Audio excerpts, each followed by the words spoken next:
Hello, thank you for stopping by. I'm going to read this story called Curious George. This is George. He lived in Africa. He was very happy, but he had one fault. He was too curious. One day, George saw a man. He had a large yellow straw hat. The man saw George, too. What a nice little monkey, he thought. I would like to take him home with me.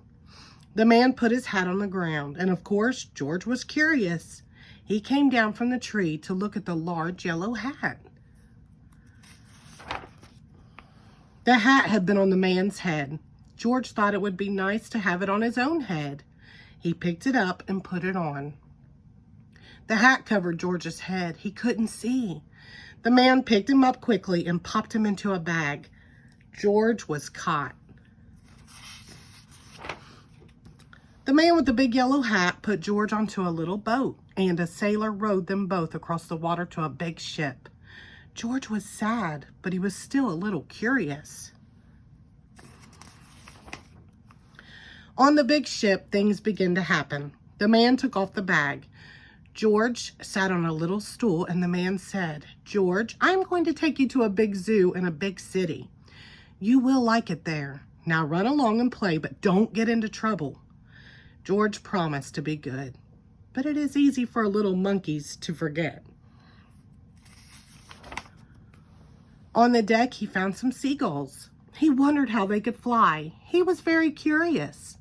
Finally, he had to try. It looked easy, but oh, what happened?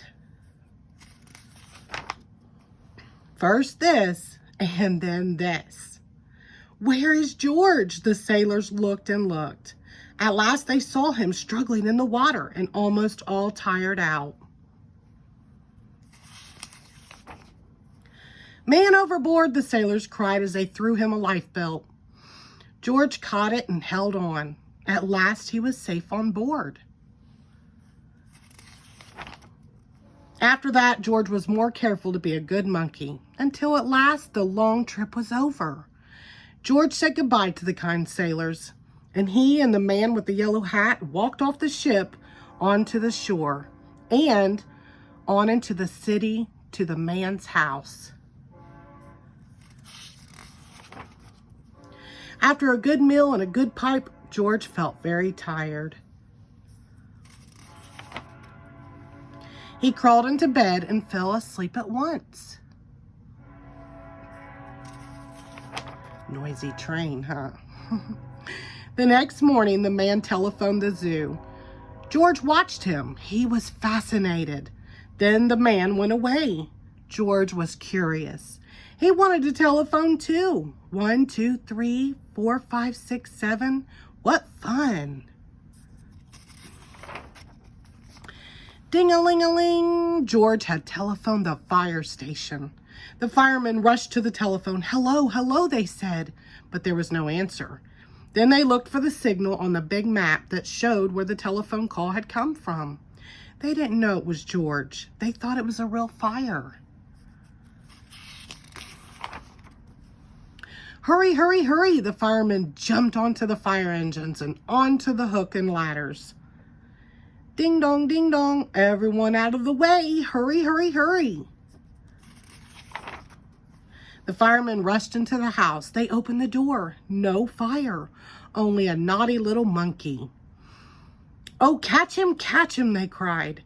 George tried to run away. He almost did, but he got caught in the telephone wire and a thin fireman caught one arm and a fat fireman caught the other. "You fooled the fire department," they said. "We will have to shut you up where you can't do any more harm." They took him away and shut him in a prison. George wanted to get out. He climbed up to the window to try the bars. Just then the watchman came in. He got on the wooden bed to catch George, but the watchman was too big and heavy. The bed tipped up. The watchman fell over, and quick as lightning, George ran out through the open door. He hurried through the building out on the roof, and then he was lucky to be a monkey. Out he walked onto the telephone wires. Quickly and quietly over the guard's head, George walked away. He was free. Down in the street, outside the prison wall, stood a balloon man. A little girl bought a balloon for her brother. George watched. He was curious again. He felt he must have a bright red balloon. He reached over and tried to help himself, but instead of one balloon, the whole bunch broke loose. In an instant, the wind whisked them all away, and with them went George, holding tight with both hands. Up, up, he sailed higher and higher. The houses looked like toy houses, and the people like dolls. George was frightened. He held on very tight. At first, the wind blew in great gusts and then quieted. Finally, it stopped blowing altogether. George was very tired. Down, down he went, bump, onto the top of the traffic light. Everyone was surprised. The traffic got all mixed up. George didn't know what to do, and then he heard someone call, "George!" He looked down and saw his friend, the man with the big yellow hat. There he is.